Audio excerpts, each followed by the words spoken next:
Welcome to TRN, episode 158. Today we're going to be looking at the upcoming public address by former Vice President Kamala Harris, That's right. She's speaking at the 20th anniversary gala for Emerge. which is quite a significant organization, isn't it? Political training for Democratic women, and one she apparently helped inspire. Very much so. Yeah. And this speech, it's her first major public appearance since she left office. The timing is also, well, it's notable. Yeah, scheduled for the day after President Trump hits the 100-day mark in his second term. You can't ignore that. Definitely not. So the expectation is a pretty direct critique of the Trump administration. Focusing on what? What are the likely themes? Well, probably what she views as, attacks on democratic institutions, maybe executive overreach, civil liberties rollbacks, that sort of thing. And likely a call to action, too. We've heard that courage is contagious line from her before. Exactly. Expect that theme of resistance, civic engagement. It's very much in line with her previous messaging. So let's talk about the venue first. The Emerge-Gala. Why is that significant? It's back in San Francisco for her. Right. It's symbolic. Her 2002 campaign for district attorney, there was apparently a key inspiration when Emerge was founded. Really? I didn't realize the connection was that direct. Oh, yeah. They actually call her the original Emerge woman. And the organization's quite successful now, over 1,200 alumni in public service. It's a strong link. Okay, so a return to her roots, in a way. Now, about that expected critique of Trump, what specifics might she hit on? You'd expect things like his economic policies, maybe actions she sees as undermining American institutions or, global leadership. And the executive power angle, rollbacks on civil liberties. Definitely seems likely. The overall message is almost certainly going to be one of pushing back, galvanizing the Democratic base, urging courage. Which ties back to that courage is contagious theme you mentioned. Yeah. She used that before, didn't she? At the Leading Women Define Summit. She did. She urged communities then to stay vocal, stay active. There was that quote, no one can take our identity or existence from us because we won't let them.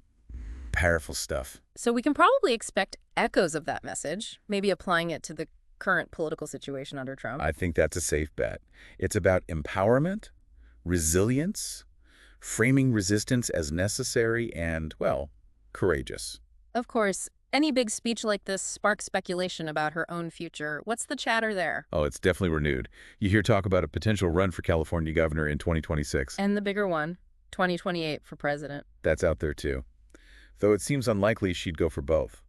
You generally have to pick a lane. And the California governor's race already has potential contenders, right? It does. People like Lieutenant Governor Eleni Kounalakis, Congresswoman Katie Porter, they're already seen as possibilities. So Harris's moves, or even hints, could really shake up their calculations. Absolutely. Her decision, whenever it comes, will have ripple effects. What has she actually been doing since leaving the vice presidency? She's kept a relatively low public profile. Relatively low, yes. Some specific appearances visiting wildfire victims, supporting legal aid groups, attending faith services, kind of reconnecting with communities, it seems. And exploring other platforms. I heard something about maybe founding a policy institute. Yeah, that's been floated, perhaps linked to Howard University. It suggests she's still very engaged with policy, even outside of elected office, maybe thinking longer term. And she still holds considerable sway, even without an official title. Financially, for instance. For sure.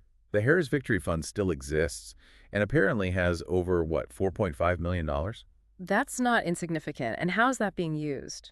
Well, the fundraising communications seem focused on countering Trump's agenda, promoting Democratic unity, standard post office political activity, really. Plus, she's likely still mentoring candidates, advising party leaders behind the scenes. Undoubtedly. Virtual campaigning, internal strategy sessions.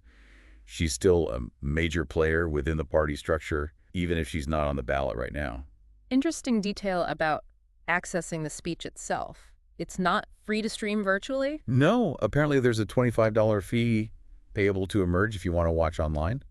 Other, more expensive package options too. Which suggests it's also a fundraiser for Emerge, not just a platform for Harris. Exactly. And there are other speakers too, Abigail Spanberger, Mallory McMorrow, Cindy Nava, former Interior Secretary Deb Haaland. A notable lineup. So, circling back to her own plans, is there any sense of a timeline for a decision, particularly on the California governorship? The general expectation seems to be that she'll likely make a call on that, one way or the other, by the end of the summer. Okay, so something to watch for in the coming months. Definitely. All right, so we've covered quite a bit today. Harris's upcoming speech, the likely critique of the current administration, and all the swirling questions about her own political future. It really is a significant moment. Her reentry into the sort of mainstream public discourse, it could very well set the stage for whatever comes next for her. And that link between her history with Emerge and this anticipated message of courage, it really highlights the ongoing effort to shape the political landscape, doesn't it? It does. It connects her past actions with her potential future influence. So we'll leave you to consider the impact. What does it mean when such a prominent figure steps back into the spotlight like this? What might it signal for American politics moving forward? Lots to think about there.